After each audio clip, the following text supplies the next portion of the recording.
planning for your financial freedom goals. Setting goals that define your financial freedom for you increases the chances of achieving it substantially. Some say by 33%. I believe it.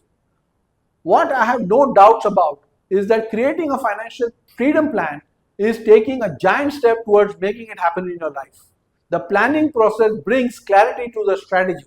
How will you achieve it? And that is far more important. As Eisenhower said it, plans are worthless, but planning is everything. And he was the supreme commander of the Allied forces in World War II and later the president of the USA. You will go through the planning process in details, which will give you clarity on how the heck you're going to achieve financial freedom and have a first great plan to start with. Will this plan change? Yes, but until it changes, you will be implementing it and getting closer to your goals.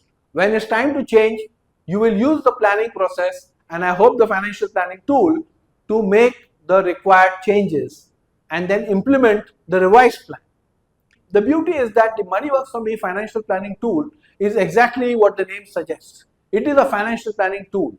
It is super easy to use, especially after you have finished watching this video and doing what it says. So let's start. You will see that you can achieve more, much more through the planning process than you imagined was possible. I recommend you that you build this first plan without making any changes to the default values we have set for returns and allocation to equity and debt. We will cover the rationale for this later. You can revisit your plan and make changes as and when required. To get a quick starting point for the 3 core bucket list items, children's higher education and their marriages and your retirement, just click on the dashboard tab and here's what you will see. Click on each and edit the details in your bucket list.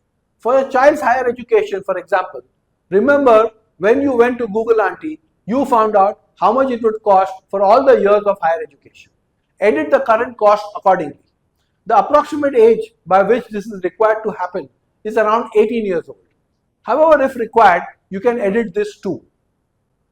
You will now see what it cost you when your child is ready for higher education under future value. Do not make any other changes right now. Do the same for your children's marriage related goals. Now coming to planning for your retirement.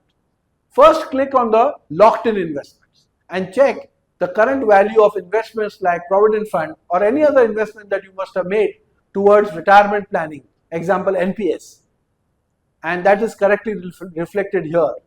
Edit if you require. Now click on the retirement tile and edit the number of years left.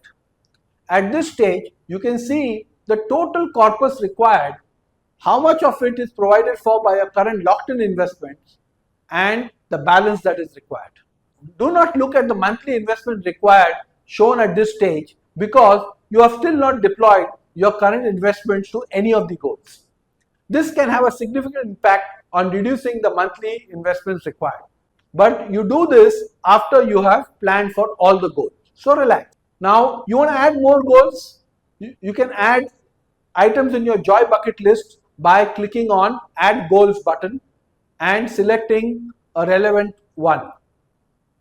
Once you have got a hang of this, you will be able to do this very easily. Now coming to the next part, deploying your current savings and investments smartly. At this stage, you are seeing the total monthly investments required without having deployed your current savings and investments to any of the goals. So it is higher.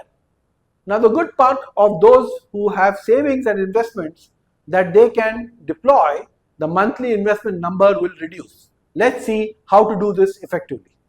How do you deploy your current lump sum savings and investments? There are 4 different ways of deploying this. First, equally to all goals. Second, in proportion to the size of the goal. Third, first to the nearest goals. And fourth, first to the furthest one. These work best in different situations, but we do not know which one will be best for you. So you select one at a time and check how much monthly investment amount is required for the entire plan under each of the cases. Then go with the one that gives you the lowest monthly investment required. The financial planning tool allocates the current lump sum to the goals as per the chosen option. The financial planning tool allocates the current lump sum to the goals as per the chosen option. In the tile for each goal, you can see the lump sum allocated and the monthly investment it is going to take. You now have a plan that tells you how to deploy your current lump sum and the monthly savings to debt and equity that is required to meet all your goals. Don't forget to save this. But what if you don't have or can't invest the amount of money required every month? You can still meet your goals by starting with the best you can do today and topping up your monthly investment plan every year by a certain amount. You have seen this in the earlier video, how a 10% increase in your investments every year can do wonders to the corpus.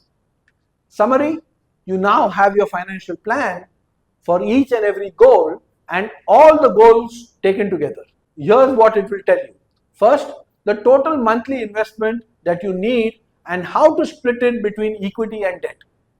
Second, how to split your current lump sum savings into equity and debt. For every goal, the money required when the event happens, the lump sum you have allocated to it, and the monthly investments that you need to make it with the allocation to equity and debt. Now, how do you know whether you have a good enough plan, one that will ensure that you achieve your financial goals come what may, even if things go wrong, because you don't want to compromise on these goals? That's what we will do next.